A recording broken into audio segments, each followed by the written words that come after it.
Hey, what's up, you guys? Shartimus Prime here, doing another Marvel Legends toy review on the Marvel Legends Astonishing Beast figure. Oh my god, I've done so many reshoots of this thing just because this figure actually really pisses me off because I think it's really fucking weak. But nonetheless, I'm glad to have it. I'm thinking of trading him. I haven't really decided yet or not. I gotta give a big thank you again to Solid Snake for going through the trouble to find these Nemesis figures for me. So yeah, thanks a lot, dude. I don't want you to think I don't appreciate it, but the figure itself is just. Whew. I think it's really whack. There are a couple of good things to mention about him, though. First off, it does have the likeness of the Astonishing Beast figure. So, for those of you that are collecting the Astonishing X-Men figures that really want to have a nice Astonishing X-Men setup, because there's the Astonishing Wolverine, Astonishing Cyclops, I don't know what other Astonishing figures there are, but yeah, so then you're going to have to get him, and he does, have the likeness down, or the Hasbro did get the likeness of this figure. And as far as I know, this is a brand new sculpt, so they did not, reuse another figure to make this, to create this figure right here. So it's a brand new sculpt and everything, and it does cover the likeness. But for those of us that that really appreciate paint detailing in the figures and that appreciate good articulation in the figure, it's a big disappointment. Right when I opened him up, I wanted to see, because Beast is, a jumping, running type of character, so I wanted to see if his head could tilt back much at all, and this popped off right away very, very easily. So I don't know if that'll happen to everybody else's Beast. People that have this figure, please let me know. And it just pops right back on there very easily. It moves side to side well, but it doesn't really move up and down much at all. Okay. Um, the he does have these shoulder joints right here. Single shoulder joint, moves up and down, side to side. Single elbow joint, so there's no bicep joint at all. Single elbow joint, which I'm not a fan of. I think all Marvel Legends should have double jointed elbows and double jointed knees. He's got the wrist joint right here, and then it moves up and down as well. No finger articulation at all whatsoever. And yeah, and the hands are a little different.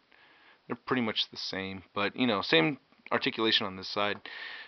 He has a diaphragm joint right here. It moves up and down and side to side nicely. He has no waist joint whatsoever, so it's just solid right there at his waist. Probably one of the biggest complaints for me on this is that his posability is difficult because he can't really get his legs to do much.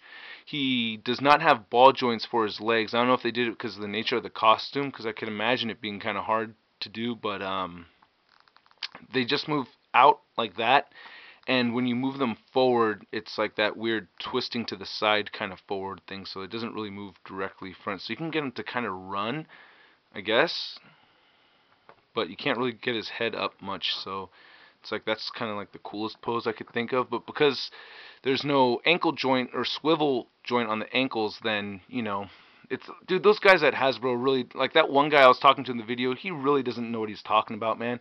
Because he was saying that, like, I was telling him also, I went up there talking to that guy a bunch of times, and then I talked to the whole crew from Hasbro also, and like that guy was saying that that every time Toy Biz made a figure with ankle joints, that the ankles would get loose like after a year, and then you wouldn't be able to get it to stand up. I think that's total bullshit. And then he was against the idea too of having double jointed elbows and double jointed knees for all the figures, and he was totally against that. So, and he's like trying to, I don't know. Don't get me started on that shit. Fucking, I know I'm talking by myself in here, but I don't know, that guy just pissed me off more than you guys know, or more than was actually filmed. Um, so, like, and even on a display with all the new figures, it's like there's a lot of them with the ankles kicked out like that. You know what I mean? So it's because they don't have the ankle joint. The feet are not flat on the ground. So he does have the double jointed knees, which are cool. So that's good. But yeah, the ankle joint just moves up and down and then rotates. So it's not easy, to get him into really cool poses. This isn't my favorite Beast. Like, this is pretty much how Beast looks now. So this Simba looking Beast, I think it started with Grant Morris's run. I'm pretty sure Grant Morrison and Silvestri, got this thing started with this cat-looking beast. I think this is like second mutation or something. But you know, if you're gonna buy a beast figure, go for the Series 4 beast. I haven't done a review of this one yet. I will, but you know, this one has all kinds of paint detailing on it and a lot more articulation. So yeah, I'll do a review of him one day. But you know, for those of you who don't have a beast and you're looking for a beast, don't go for the Hasbro one. Go for this Toy Biz one right here. And the paint detailing on this thing fucking blows hard too. It doesn't have any. I mean, it's got a darkened nose. There's a little bit, I don't think you can see it too well, but you know, there's a little dark green on the nose. But aside from that, it's just a solid blue. Solid blue wherever there's blue, solid yellow wherever there's yellow, and solid black wherever you see black. Oh, I just smeared some paint off right there. That was my bad, but yeah, I just did that. But yeah, so that's a figure right there. You know, definitely not one of the better ones. For me, definitely the worst one out of the Nemesis series. I was watching Ben Robley's review on his opened Nemesis series figures, and yeah, it's like, you know, I agree with him. This is like the weakest one out of the set. So, all right, you guys, disappointed in Hasbro once again, minus Dave. Dave is the one guy that worked for Toy Biz. The black dude in the video, he's the one guy that worked for Toy Biz, and he's working for Legends. And they have him working on the Universe figures. So that's why the Universe figures look good compared to the Marvel Legends figures, is because the one guy from Toy Biz is working on the Universe ones. So, much love to that dude. Fuck all you rest of you fucking assholes from Hasbro, man. You guys fucking suck. Alright, I'm out of here. Bye.